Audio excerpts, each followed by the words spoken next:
Ito si Nanay Vicky ng kape. Bagets pa kayo, di ba? Kasi ito, Pati si Badet sabi. nagkakape kami kasi antok na kami. Ano tayo? Maga ka po gumising, 4 o'clock in the morning.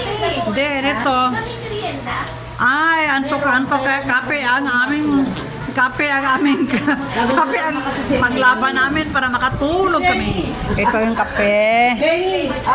This is coffee. Great taste. Paborito ng mga kolektor.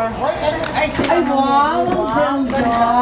This is coffee made for Hindi ba malaki yan? collector's cafe. Hindi ba malaki? Good morning, good afternoon already 1:30 served. Ito si Nanay Vicky. Bye bye, have a nice day, God bless you.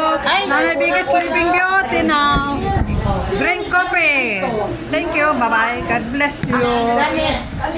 Let's support my YouTube and my Facebook. God bless you. Thank you, bye.